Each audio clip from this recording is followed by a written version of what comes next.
There we go. I must have hit it. Is that better? Okay. So everybody is a victim. If you have funds available or any type of asset, people want to get their hands on it. It doesn't matter how old you are, if you're young, where you keep your money, if you have a lot of money or not, if you have an education or not, you are vulnerable to a scam. Today, I'm going to focus on telephone scams and email scams. That's the two that we're seeing a lot of in our branches today. On a telephone scam, you pick up the phone, you might see a familiar either name or phone number, and you'll pick it up, and then they start talking to you. If it's a scammer, everything out of their mouth is a lie. Everything they say to you, they're making up. They may know a little bit of information about you, just enough to get your attention, and you're listening to them and you're reacting to them, and then the next thing is to instill fear to get you to act, okay? So there's just a couple. There's so many scams. Every day we hear something new on what people are telling our clients in order to get them to listen. The grandparent scam, that's really typical one of if they know you have grandkids, they call you up. They may act as if they're your grandchild, or they may act as if there's somebody helping your grandchild because they got hurt. So right now you're feeling they're tugging on your heartstrings. They want to hear, they want you to feel like you need to help this person right away. And then they also tell you not to tell anyone, right? And anytime someone tells you keep this a secret, you need to act fast, it's urgent. Those are all red flags that you need to not respond to. The IRS scam has been around for a really long time. And you may think, I'm not going to fall for this, right? But they're so good at catching you at a moment, right? And they might even call back. If they didn't get you the first time, they'll call back. They're going to ask you that tell you missed a payment, you have delinquent taxes, you need to pay this right now. Again, that urgency. Don't hang up the phone. We can take care of this right now. The IRS is not going to do business that way. And then the utility bills. If somebody calls up and just says, you know what, you missed a payment, we can take care of that right now, you know? And you're like, wait, I have that set up on auto pay. How did that miss? They're not, I've never had a call from the utility company, right? They're not going to contact you that way. They're going to send you something in the mail. They know where you live. They know where your service is, right? And they're not going to threaten to turn it off like that. Okay, it's the middle of February and you're thinking, oh my gosh, don't turn off my heat right now, right? So you react to them. So IRS is never going to call you over the phone. They're never going to ask you for payment over the phone. They don't do that. They contact you through the email. They set up a time to talk to you. And so you want to just make sure you're never giving out your financial information to somebody on the phone. I always tell people, if you didn't initiate that phone call, you don't know that person anything, right? Somebody randomly just called you. Do not tell them anything about you. So some of the ways to avoid a telephone scam is, you know, if they're saying, oh, you want a contest, you know, if you send me $20, then I can send you this $5,000 check. That $20 will cover the cost of me getting a cashier's check, mailing it to you. Think about that for a second. Did you enter a contest? If you didn't enter a contest, then you didn't win a contest, right?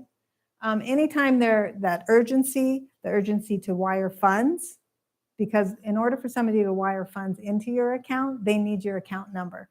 So if you're thinking, oh, they're saying I had inheritance. Do you really have an inheritance coming? You know, and then next thing you know, you're giving out your bank account number. If they have the ability to wire in funds, they could possibly have the ability to take funds out electronically. So nobody needs to get that information. Your financial institution.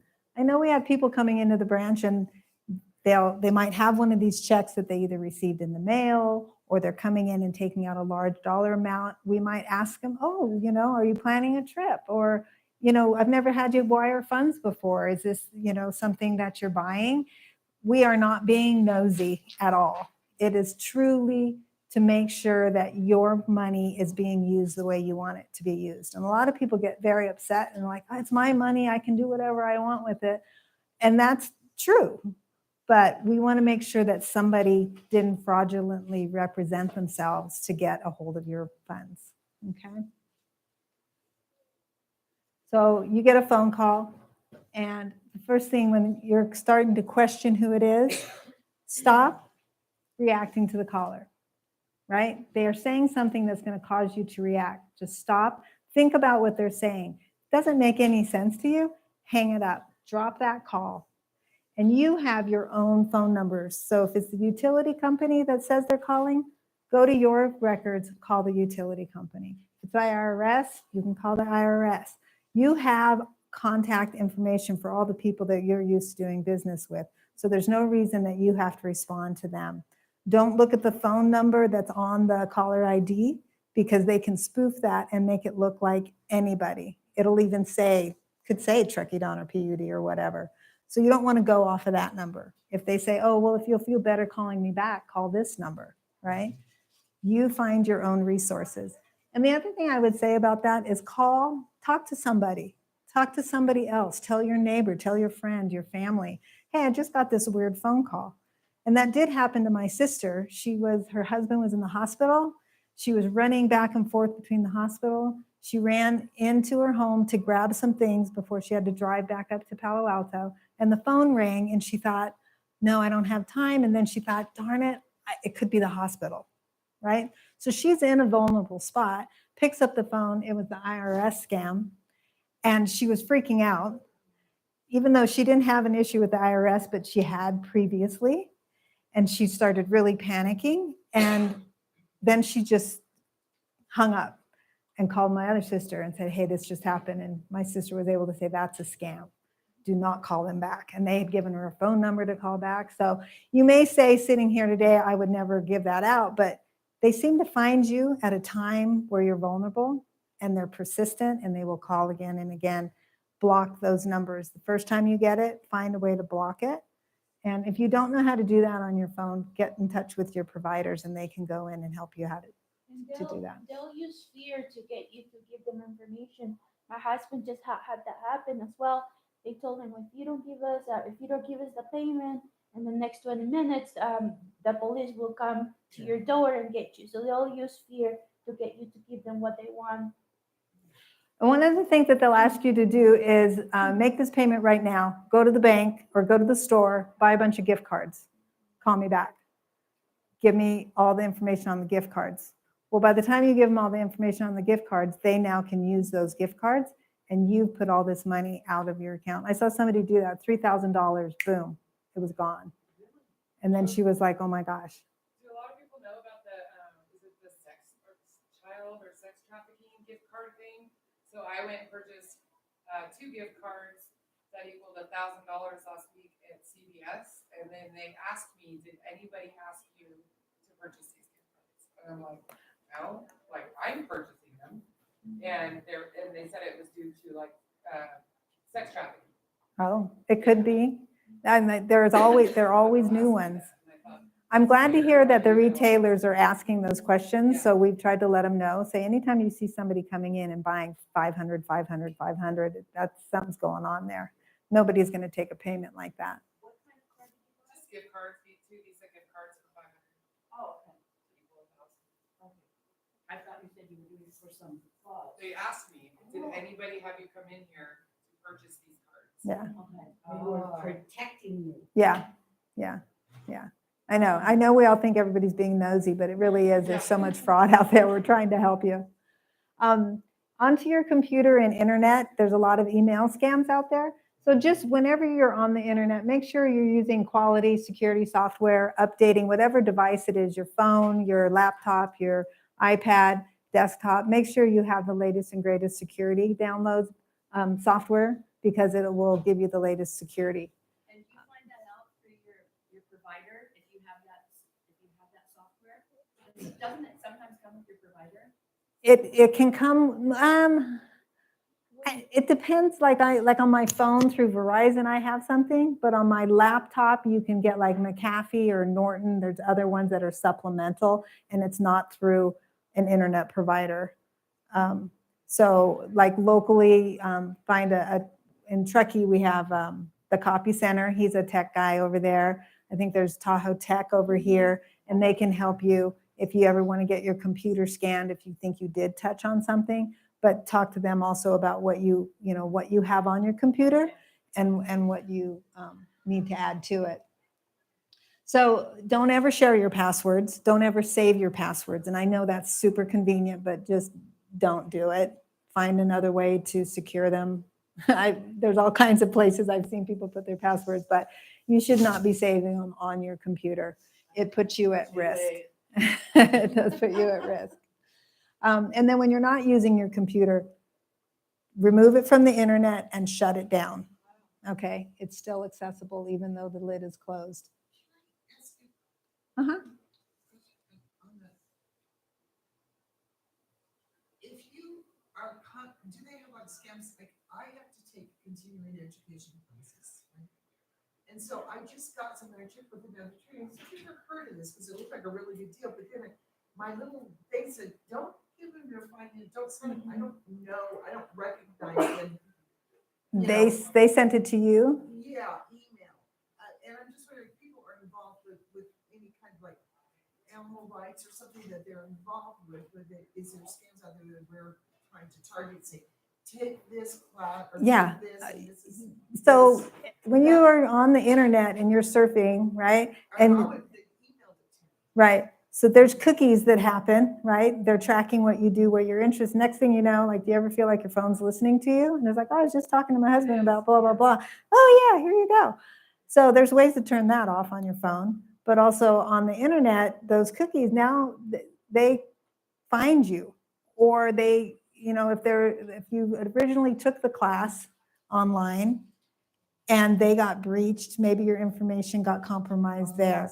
So they find these ways to get to you, and through the email, you're like, my email is pretty personal, isn't it? Not really. It's you. There's ways to really fine tune, clean it up daily, you know, weekly, and get rid of those ones and that you know you didn't ask for. They were authentic. I thought, well, I can go online and look them up. It's still online. So I do my taxes online through Intuit.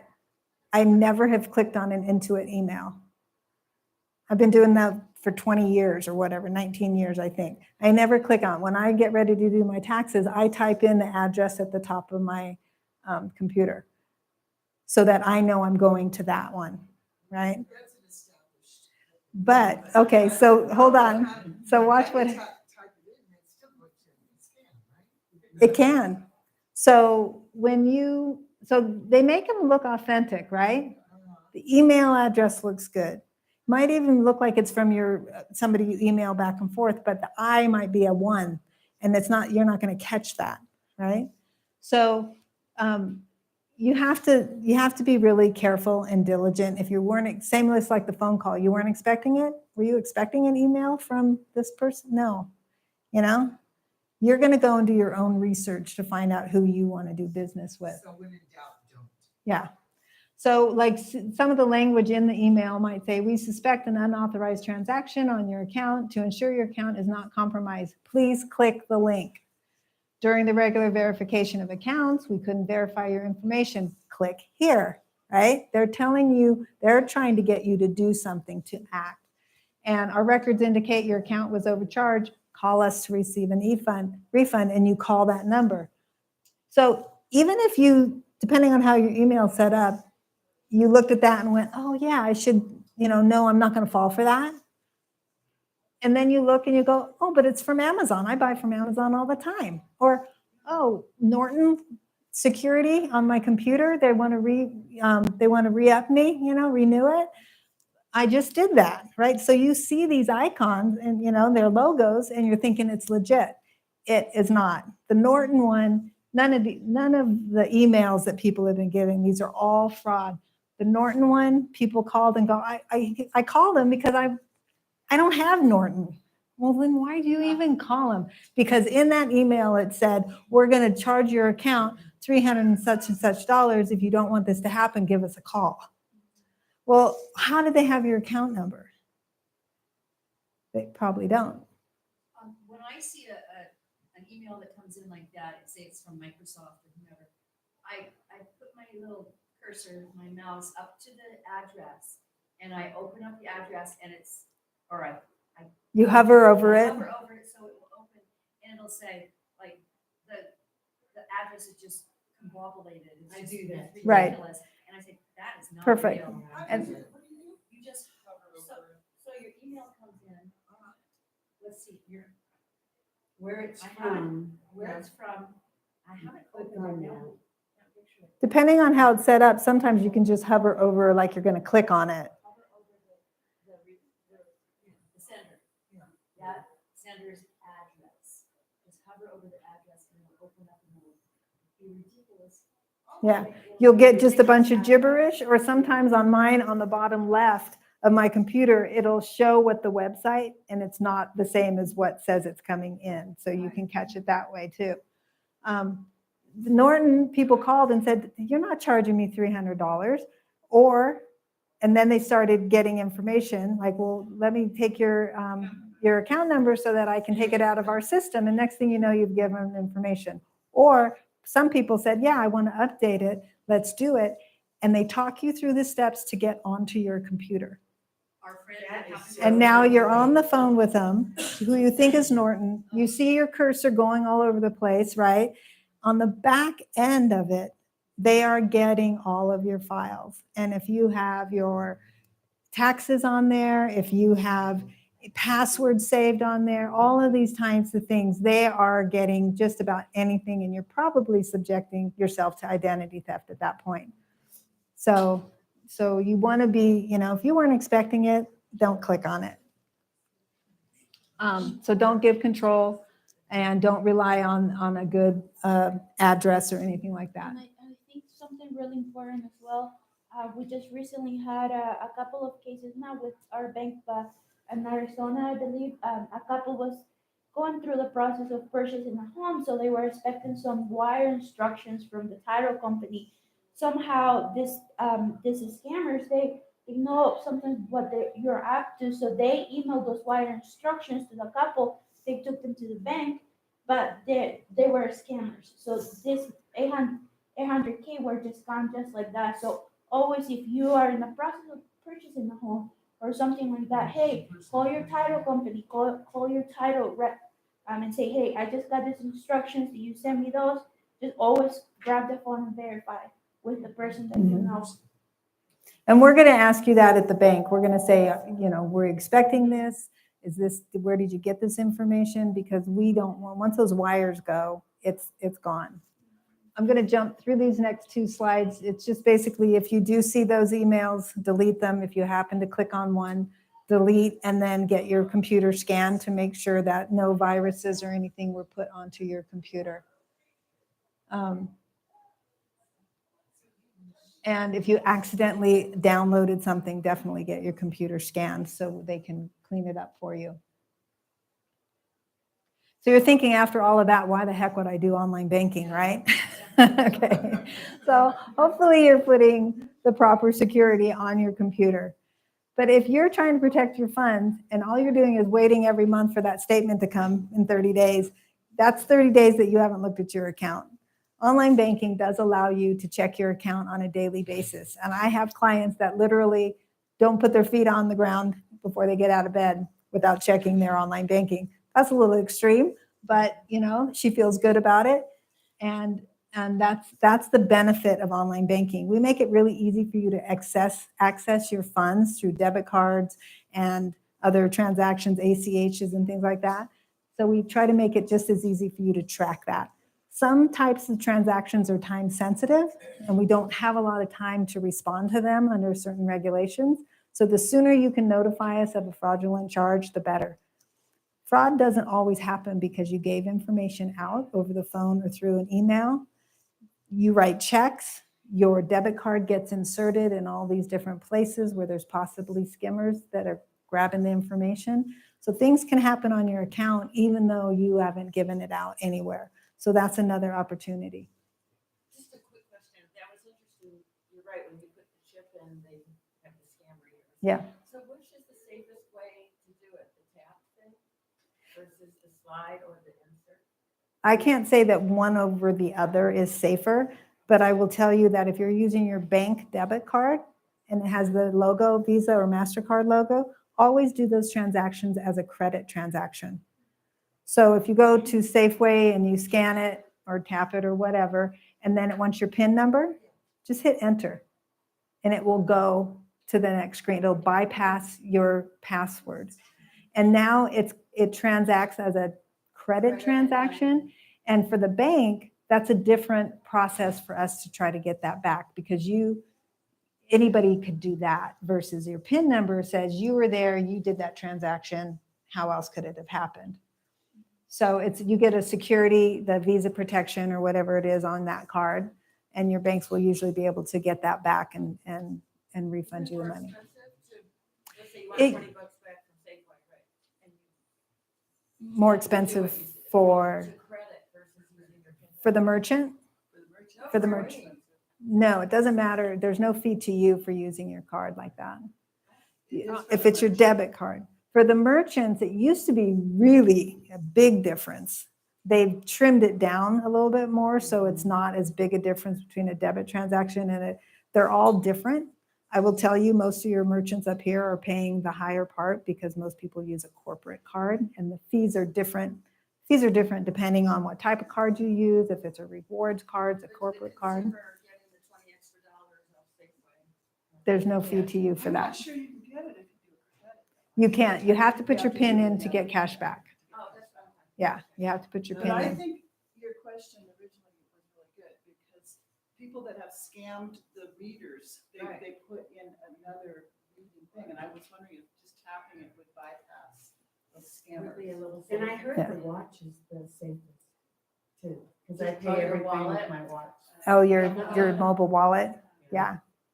I And really, when you put your PIN in, I heard if you, after the transaction, if you press other buttons, then they won't be able to track you. I heard that a long time ago. I was thinking that they need to add a technology. know. They should have Tahoe Tech come in and talk on how to secure your phone, how to secure your emails and things like that. That's not my expertise at all. And then the other thing is just, these are some great websites. They're all .gov. If you did have fraud, you can report fraud yourself to the FTC, the Federal Trade Commission. There's a do not call. If you take a picture of this, because the do not call.gov, you can go there and get the phone number so that you can put yourself on that do not call list. And They still call me. yeah, there's more information on there. I didn't go through all of it, but there is a lot more little things you can do. And so all of these websites have a lot of financial literacy and little games, classes. There's a Money Smart program for all ages. And you can actually click on that and kind of work through a little program and ask questions and things like that. So, and I really encourage you to take the time. It doesn't sound fun. I think, oh my gosh, am I weird? Because I was like, oh, I get to go on FDIC today. But there's so much information. And I love to learn about what we can do to protect ourselves and things that we can do to help. So, and that's what they're there for. The consumerfinance.gov, that is really there. That's the Consumer Financial Protection Agency. And they're the ones who are always questioning the regulations, the fees that banks charge, you know, what is happening to consumers and what do we need to do to protect them? Okay. So thank you, everybody. Any other questions? Hey, you did a good job. Oh, thank you. I have no idea what time it is.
My name is Shannon Quigley.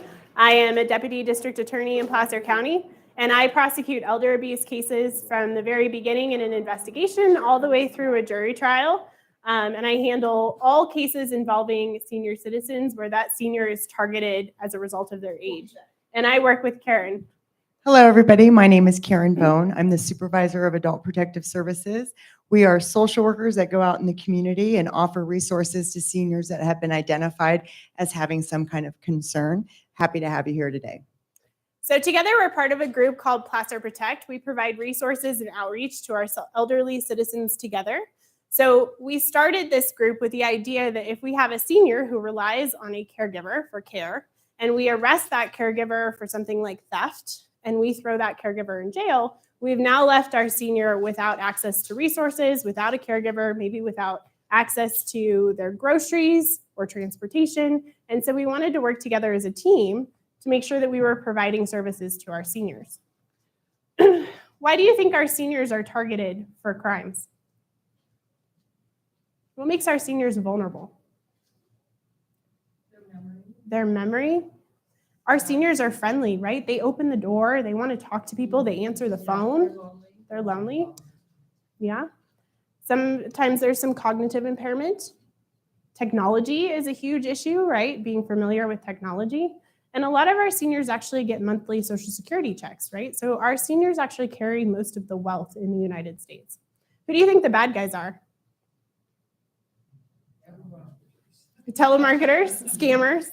Most of the time in our criminal cases, our perpetrators are someone that senior knows, loves, and trusts. Usually it's a family member, a grandson, or a caretaker. So when we talk about talk about elder abuse and protect, we're talking about physical abuse, financial abuse, and neglect. And we cover all three. And usually there's a component of emotional abuse as well. So for physical abuse cases, usually we see injuries that involve injuries to the face, injuries to the arms. And usually these types of injuries are a good opportunity to start a conversation with the senior about what happened to them. We're seeing an increase in cases where we maybe have a grandma and grandpa who are trying to stay independent in their home for as long as possible. Maybe grandpa is starting to have some sort of dementia and cognitive impairment, and grandma and grandpa get in a fight about whether or not grandpa should be driving. Does that mean that we should throw grandpa in jail?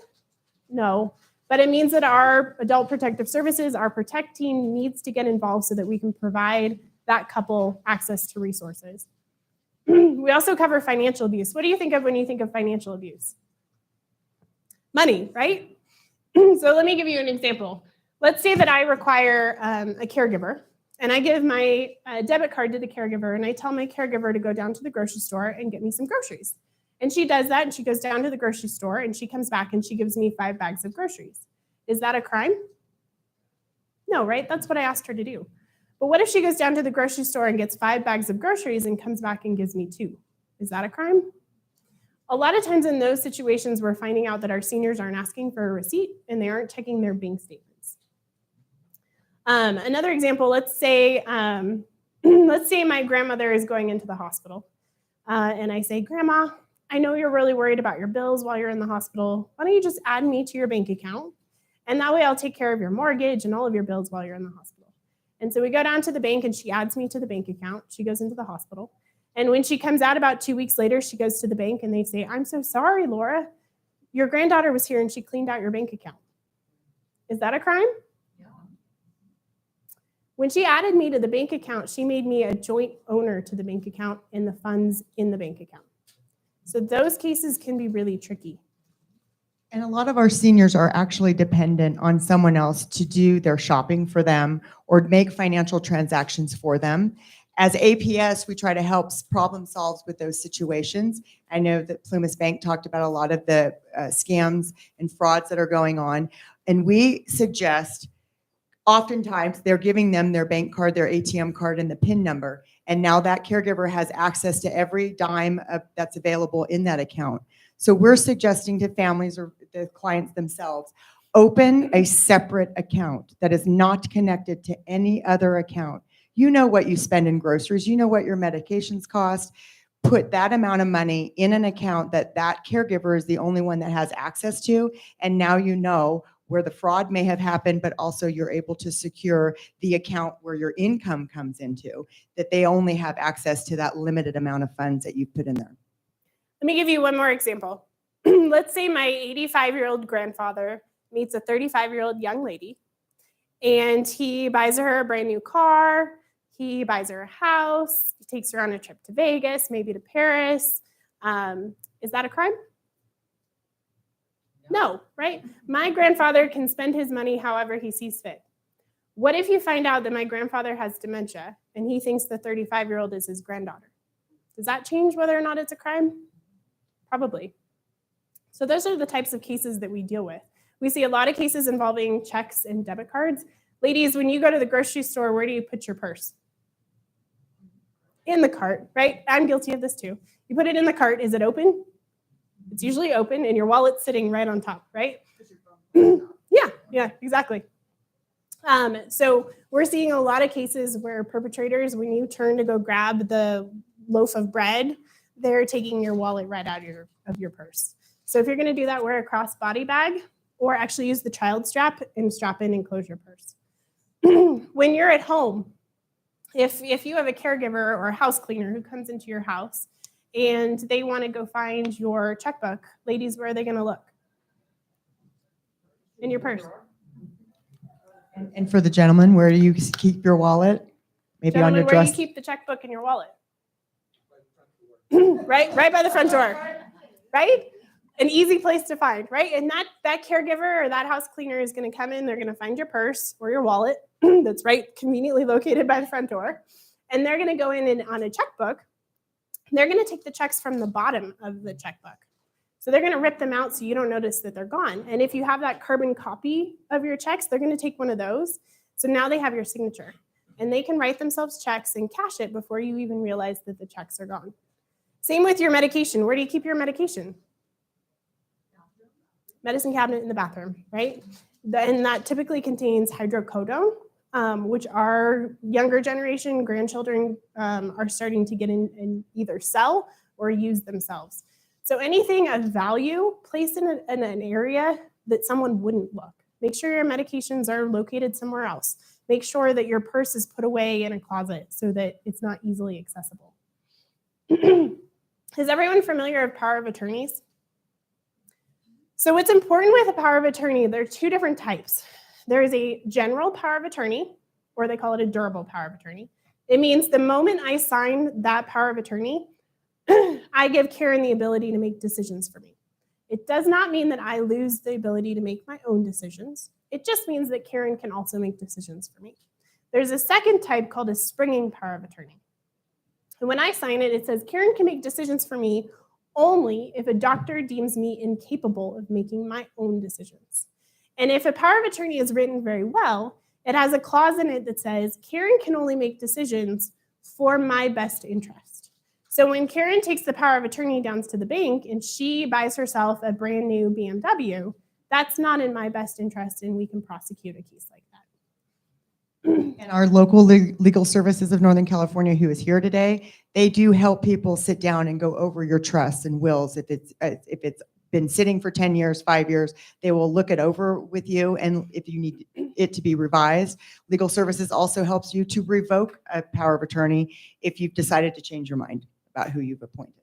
We had a case about 3 years ago now where a mother was going into the hospital for surgery.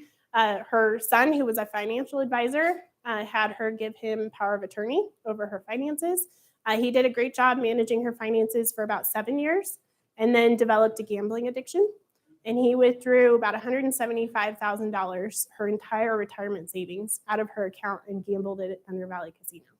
And because of the way the power of attorney was written, we were able to prosecute him for that theft. But it destroyed her entire life, right? It changed her entire retirement goals. So we can get restitution as part of our negotiations and resolution. We were actually able to seize some of his accounts from a bank as well, but not all of it. So he will slowly make payments over the course of the next few years. but yet her life will drastically be changed forever.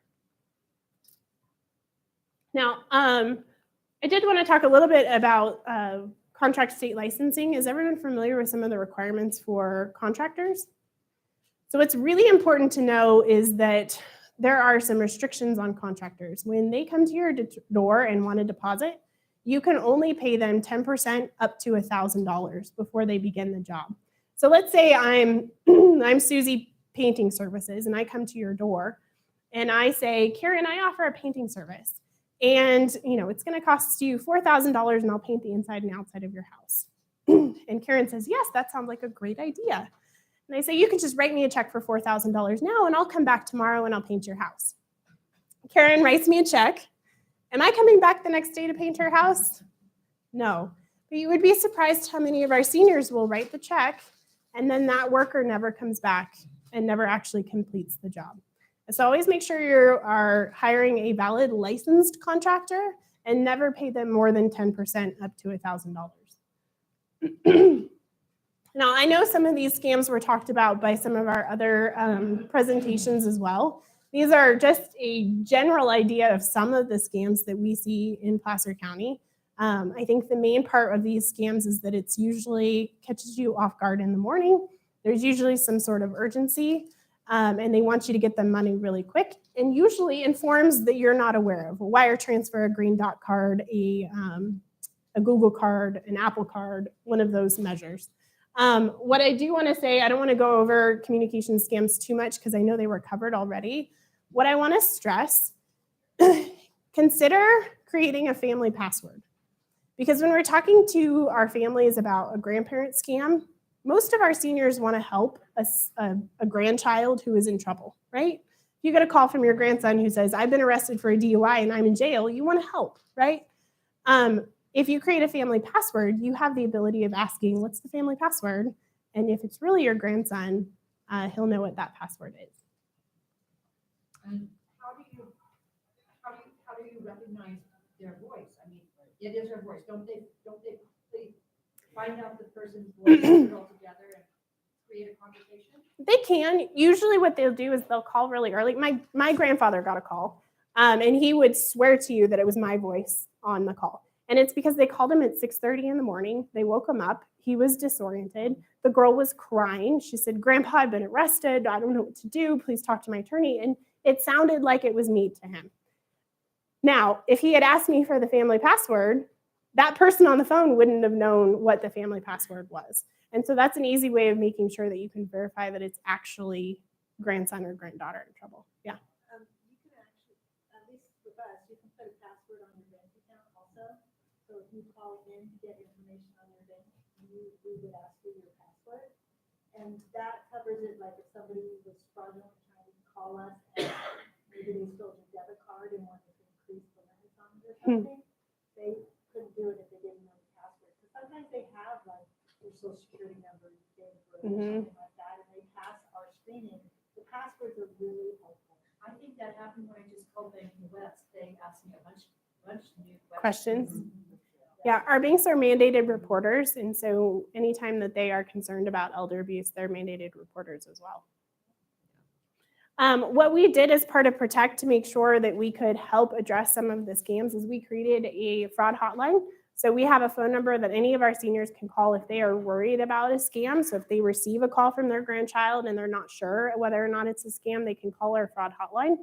And that's really twofold, right? Because when you call us and you tell us about a scam in our community, we can actually email and let everyone else know, every other senior on our email alert system, that there's a scam in Placer County targeting our seniors. So if you receive that little passport card, on the back of it, you can write out your email address.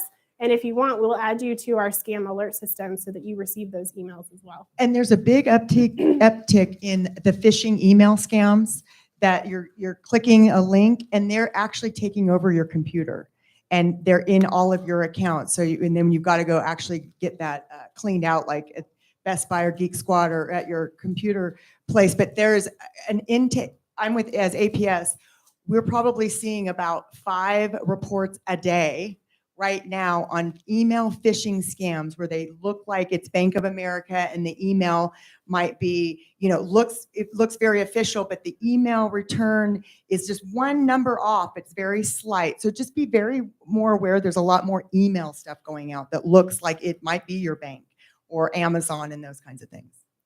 So we cover physical abuse, we cover financial abuse, we also cover neglect as well. A lot of times the cases that we see, or maybe it's a daughter whose mom just got out of assisted living. Mom needs a little bit more help, and so mom moves in with her. Daughter's working an 8 to 5 job. She's got 3 kids. She's trying to take care of mom, and she's not doing a great job. Does that mean we file criminal cases? No. But that's when APS and Protect work together to make sure that we're providing daughter with services so that she can provide care for her mom. Go ahead. So APS is Adult Protective Services. We're a 24-hour crisis response. Anyone can file an Adult Protective Services report. There are mandated reporters like Shannon spoke of. Banks are mandated reporters when it is suspicious enough to rise to the level that they believe that there is a fraud concern there.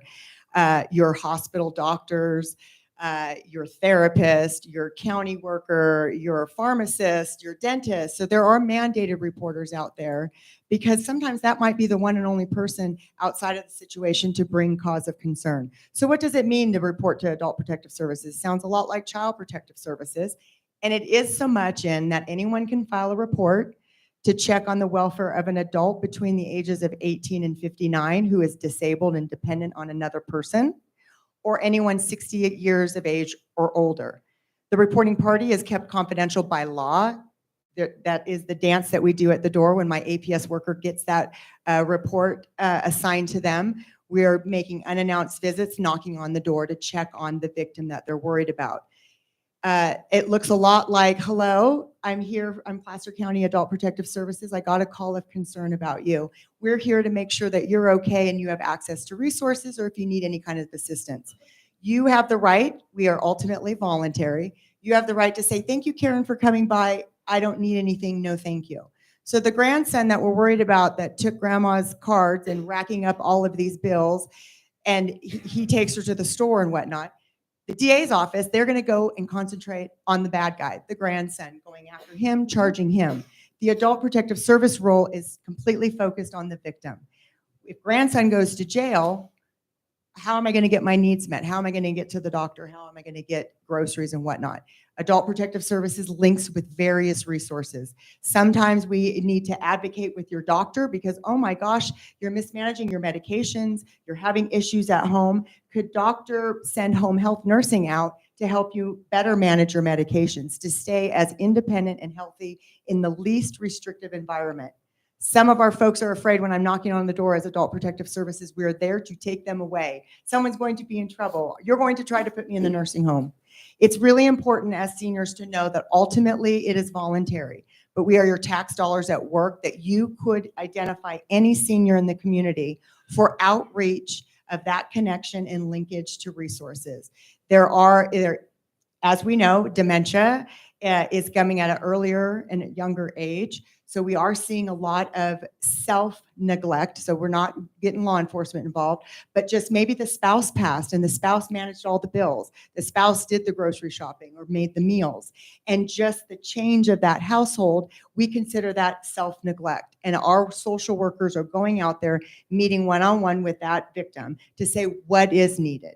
Do you want us to call your family and come bring in the help that way? Or do you have financial resources to pay for services? Or maybe it's time to consider that you need a higher level of care. So we meet the victim at wherever they're at, and we help them with what their goal is in staying safe.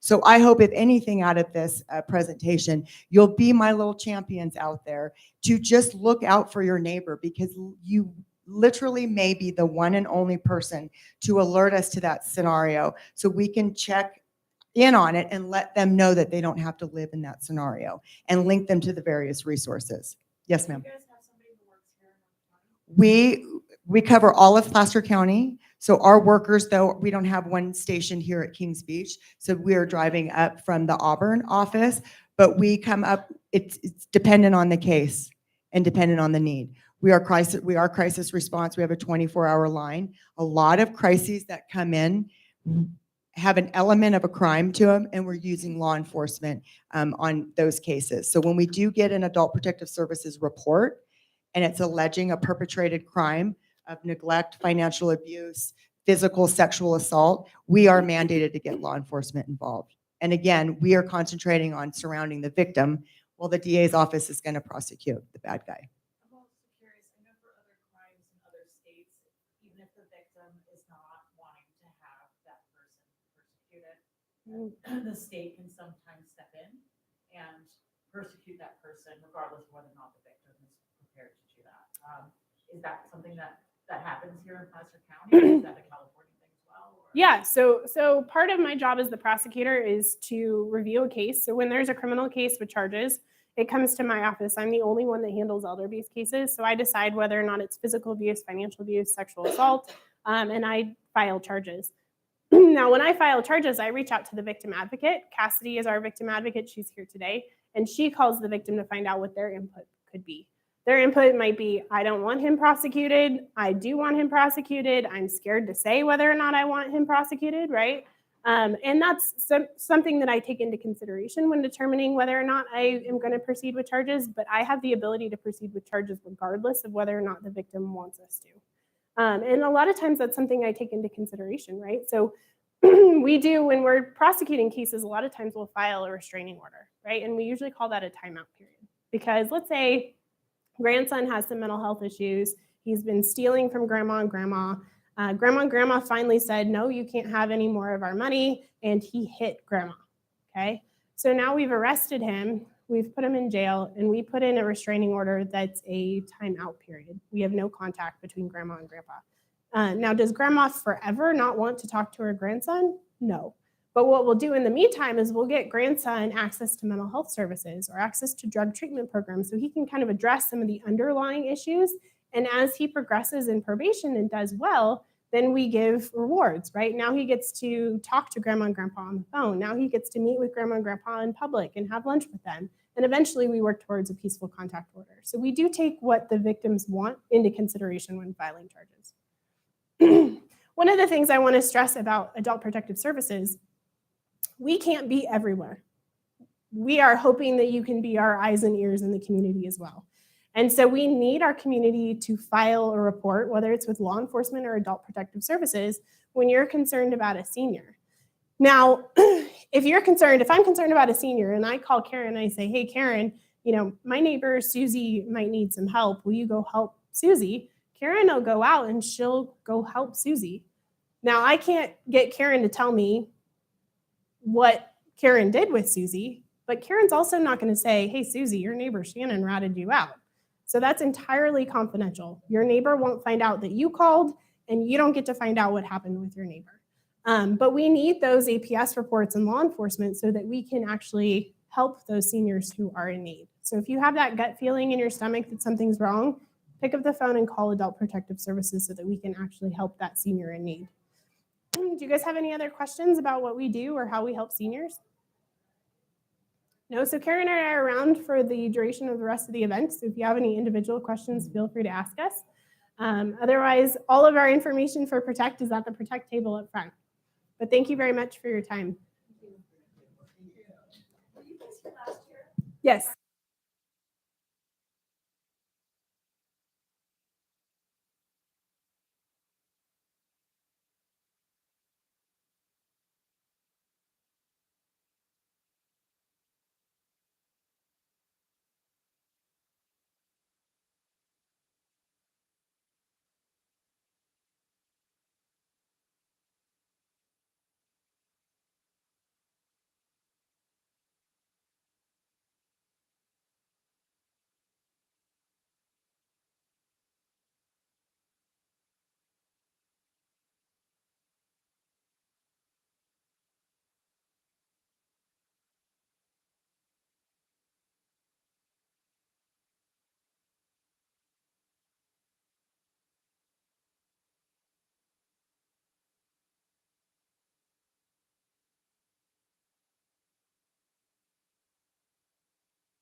Wow. That's okay. We have plenty of room for questions and you have plenty of time to answer them. My name is Tim Cash. I'm with the County of Placer. I'm the IT security group and the technology group. We are a team of 5, and we work hard to protect the county. So the people who live here, just know that we are working hard to protect your data and all the things that your information is stored on. We have a staff today that's going to be able to answer any questions technically if you have them on your devices. So we'll take that at the end. And since we don't have a lot of people in here right now, this maybe go faster and we'll have more time to answer your questions. I created some handouts here. I like to hand out to you. And would help if I put on my glasses.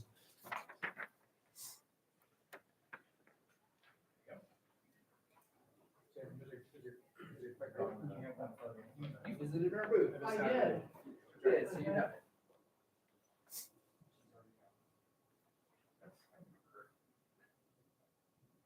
Right arrow.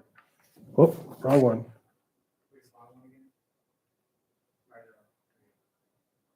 You're right, it is slow. Anyway, thank you all for coming. The purpose of this presentation is to elaborate and to help you understand the email security issues and the fraud and the types of tips and considerations that you should use when you receive email, when you receive phone calls. And we want you to understand primarily where you can delete, what's important, what's not important, and the quick and dirty ways of understanding that what you should delete, what you should not delete, what you should respond to, what not to respond to. How can you prevent fraud? How can you prevent the hackers or bad actors from coming into your workstation and taking advantage of your stuff? Okay, they're always interested in stealing from you. They're interested in money, right? Money is a big deal, right? So know that every piece of mail you have is questionable. How much mail do you get that's legitimate? How much do you get that's not legitimate? And so in this case, how do you know? On the second sheet that we handed out, the social engineering is an anatomy of what an email may look like and the types of things you'll see in an email. And within that, will give you the ability to determine whether that email might be legitimate. Is the address coming from someone you know? Is it coming to you, or is it coming to 1,000 people? Or is that address blank coming to you, which means it's all hidden? Is the subject line has a sense of urgency? Does it just not pass that test that you need to know when that's legitimate or not? Like, you know what's good mail, you know what's bad mail. Sometimes the good mail looks good, but it's actually bad, and that's what that's for. So know that in your junk folder, regardless of whether or not you receive good mail in your junk folder, normally the junk mail is junk.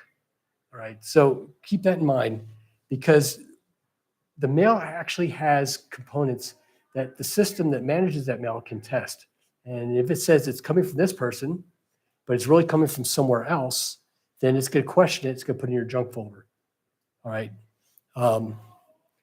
Know that junk is junk, and you don't need to release it. You don't need to read it. You don't need to respond to it. All right. Look at the mail junk.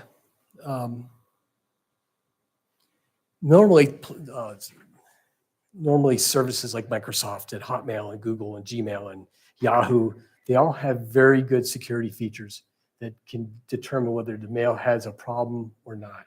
All right. So trust their technology and not your gut saying, oh, I need to look at this because it's a sense of urgency and they're going to close my account, because they're not going to close your account.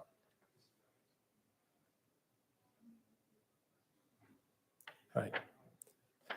If you get mail and it's unwanted, you didn't want this, you didn't ask for this, you weren't expecting it, and it tells you have to act now. Okay, there's a key.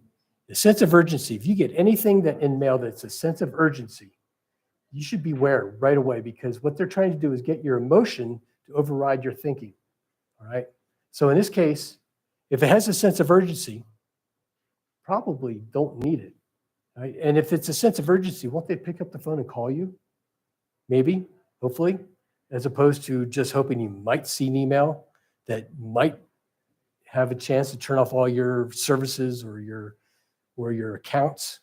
And so if it has a sense of urgency, beware, because that tends to be fraudulent, right? Does it contain vulgarity or broken English? All right, now, a lot of times these emails come from other countries and they don't know our English very well. And so they may not be able to write a sensible sentence. And so you're going to already look at this like, well, why would a business send me an email that looks like this? There's a good reason to be cautious, okay? Does it ask you to act? Does it take an action? Does it give you a link in your email that says, click on this? And if you click on this, does it ask you to put in your login ID and password? Does it ask you to authenticate anything? Does it try to get personal information from you? Because that's what they want. Because once they have your personal information, they can act like you in your accounts, and then they can break into your accounts, right? So if you ever get an email that says, can you do me a favor? We see these all the time at the county. And they're asking people to go out and buy gift cards. Hey, I'm in a meeting. I can't get to this right now. I got to do this. Can you please go out and buy me a bunch of gift cards and send me the barcodes? Happens all the time. If you see something like that, then basically delete it. Don't respond to it. Never respond. Because once you respond to it, it's like they know that you're there. It's like fishing. If once the fish hits the hook, it's like fish on, right? You're going to pull it in. They're going to try to reel you in. You might jump off the hook. You may get reeled in, and then they may get you into an idea where you need to go do this. And they'll be very convincing. They may be your boss, or they pretend to be your boss. It may be a family member. So always verify before you ever do something that's requested in an email, okay? That's really a good idea. Don't be afraid to verify it. Pick up the phone and call them directly. Never use the information that they use in the email, because that's probably the bad guy on the other end of that phone, and they're waiting for you to call. That's what their job is. Their job is to separate you from your money. And that's one of the ways of doing it. And they do it through gift cards, right? So just keep that in mind, because we see this all the time, and seniors tend to be more vulnerable. It's just, we're trusting. We want to believe that we're doing something good and we're helping, and it turns out we're not. And I can't give you the statistic, but they may not. Or you're just saying Because they can respond more. right. Okay. They may be more trusting. Okay. And this isn't to just seniors. This is for everybody. And you would be surprised how many people respond to these all the time that are younger than I am. They say, oh, I got to buy these gift cards. And they go out and they want to go buy these gift cards. And if someone's smart enough to spot that when they're buying them, they can basically say, why are you buying these gift cards? Right. One of the things that happens, and I do have one. Okay, so here's an email that I received, right? And it was sent to me, and it says not junk. You see that? Not junk. It was junk, but it said it's not junk. Is this? Okay. And it was junk. And you can look at the address. This is Outlook support team. Message was sent from a trusted sender. Huh. Must be safe, right? Action required, account fraud protection, urgency. This has got everything, all right? Your account has been flagged for unusual activity, protect it. You have disabled your online access. Therefore, you have to close your account. Obviously, we'd love to see you again. Oh my gosh, you don't want to lose your email, right? You don't want to lose that. You got to do something. You got to take action, right? Well, look. Therefore, we need you to re-verify, which means we want you to use your login ID, your user identification, and your password, right? They want you to do that, and they want you to put it in here. And how do you do that? You click right here. All right. On the red sheet that we handed out, it kind of shows how to tell if the link is bad. Now, one way we can tell the link is bad is by hovering your mouse over the link itself. You don't have to click on it. Just hover the mouse over it. And right above it or down on the bottom will be where this link really takes you.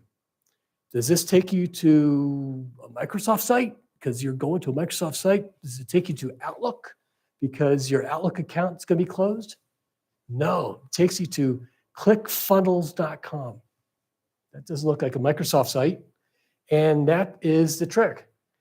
Most people don't know this. So what happens is they will click on this link. This link may download bad files on your machine. It might, if you don't have the right protections on your computer. It might take you to a website. They'll ask you to log in and put in your passwords and credentials. It might do that.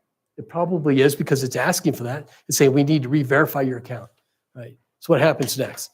What happens next is you delete this thing as fast as you can, right? That's what happens next because this hits all the biggies.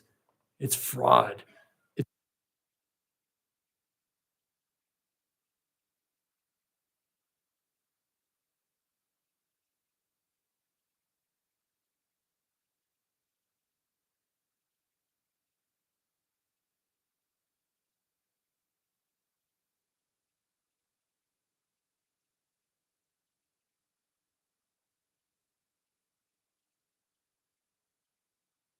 Hours. I better respond to this, right? Well, this too is fraud. And once you get online, they're going to milk you. They're going to start communicating with you, and they will start sending you mail, and you'll start sending the mail, and they'll create a sense of comfort and companionship, and then you'll basically give them the wrong information, and then they'll steal from you. So just keep in mind that they're always trying to get you. If it's got a sense of urgency, I'd be really careful about whether you want to open that up or not. Don't be afraid to delete things. And don't be afraid to ask people questions, or don't be afraid to pick up the phone and call a family member if they're sending you this mail, all right? We appreciate your attention to this matter. Yes, in case of ignorance, your services will be completely suspended in 24 hours. Yes, What about reporting these types of things? you can. You can't. You can. There are ways of reporting these. Is it worth following up with that or just delete? You can. I recommend deleting them. If they're coming from your bank, then maybe you would forward it to abuse@yourbank.com, whatever that bank might be. I think it's a pretty standard email address. So if it's Bank of America, you would forward it to abuse@bankofamerica.com or abuse@wellsfargo.com. They will get that. Now, what will they do? They may contact you, they may not, but they'll be aware of it. But they're probably already aware of it. So just keep that in mind, all right?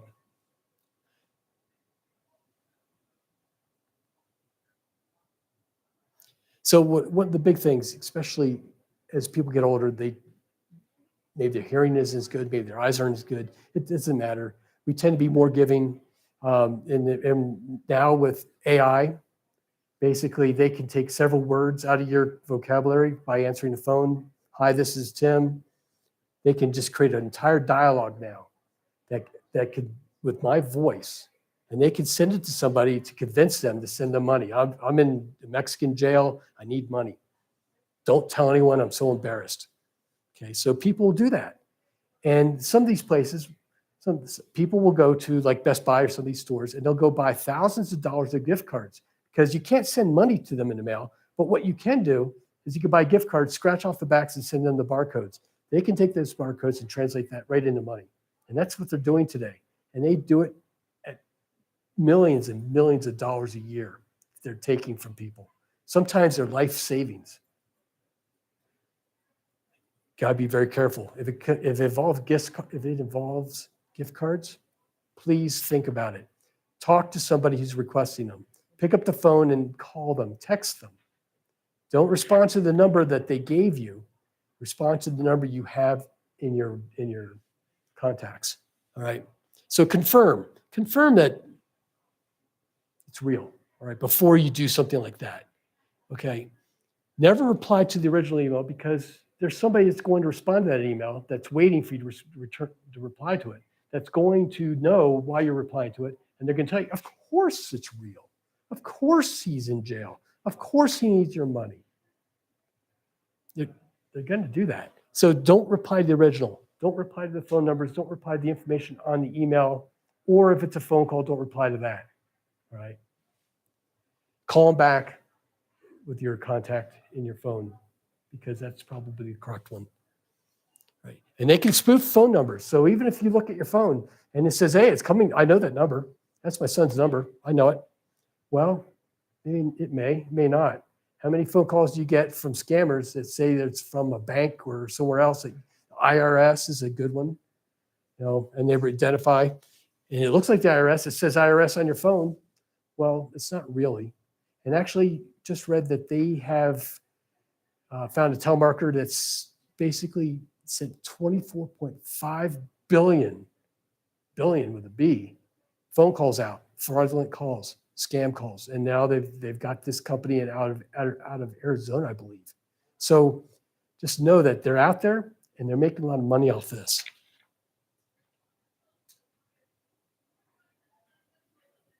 So if you get a phone call, because of the chat AI, because the AI now, and anyone's watched the 60 Minutes episode last weekend probably saw this. It doesn't take a lot to get words that can emulate your voice, that can emulate your child's voice, that can basically be used against you to make you think that you're helping somebody that in need, and it's not true.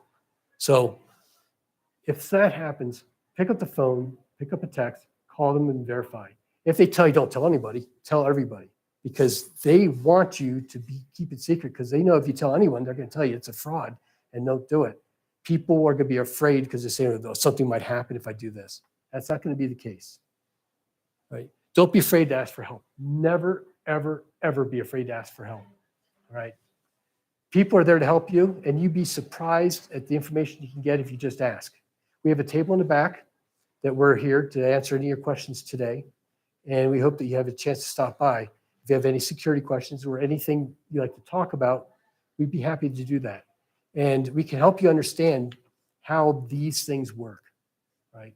They are getting clever, but if we're one step ahead of them, then maybe we can stop the next person. Maybe through your knowledge, you can help someone else that didn't attend today, that doesn't understand these items. We have plenty of these. You can have as many as you like, and you can take them and share them. This is a really good set of facts that will really help out a lot. So don't be afraid to ask for help. Never. And do not buy gift cards, please, unless it's for a real reason. If you're going to a birthday party, yeah, buy gift cards if that's what you're going to do. But don't do it because someone on the phone or in an email asked you to do it. Ever, ever.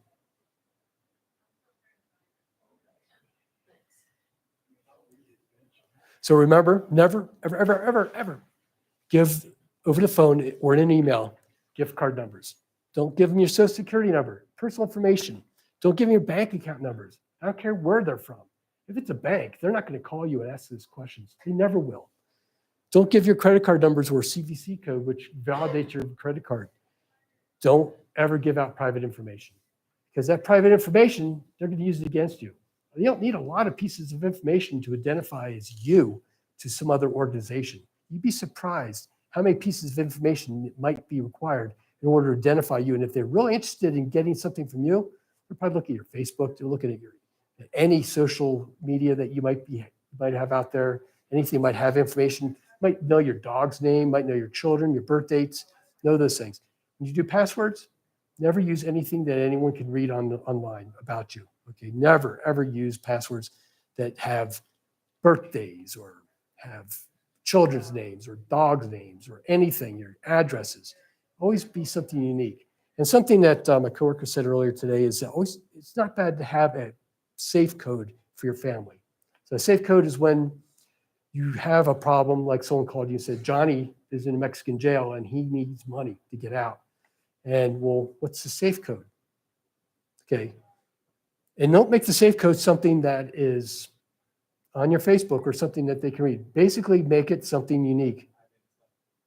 So basically make it something you need. And in doing so, you can guarantee, you can give your family a safe code that can identify that this is true or not true. And so if it's like Pine Tree 123, it doesn't have to be very complicated. It's just got to be something unique. Okay. And he said, well, what's your safe code? And if they can't tell you, then you know right away that it's, and that's really not a bad idea, is to have a safe code for the family to identify each other so they know that this call is legitimate. This is really corny. I'm sorry. We use it at work because it's never so true. In the end, you make the decisions of what you choose to do. We can teach you, we can show you, you can read, you can give all kinds of information about what you should and shouldn't do.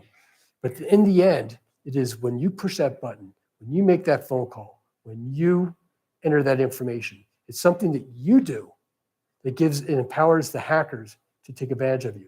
They can't, they're trying to convince you. And they're very, very persistent. But it takes your action to validate their request. All right. Is there anything I could do to answer your questions?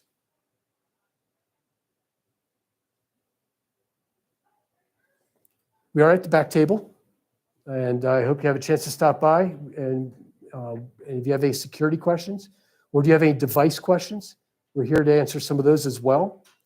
We have staff that's here to answer questions. Maybe if you have something about your phone, your PC, if you're concerned about security on your PC, and maybe what kinds of things you should or shouldn't do. I can tell you a couple things. Your PC is never as secure as its last backup. Even today, and 30 years ago, I said the same thing. When someone had a problem with a virus, I said, when was your last good backup? And if you're hearing crickets, that's not a good sound, because that means that your data has not been backed up, it's not protected. Because when your computer gets infected, that means your data is infected. If you have a backup somewhere else, like on another device, then you know that you always have that safe. You have your camera, you have your phones, you have your, where you have photos, and you have your places where you store your documents. Make sure you have good backups. Is there anything else I can do for you guys? Or look, I really appreciate your time today. I really do. Thank you so much. We're the County of Placer. We're here to help you. And we're really happy you were able to come by. And if you can make it by your table, we can send your cards if you need those signed. And we can share any other information you might like to have. Thank you.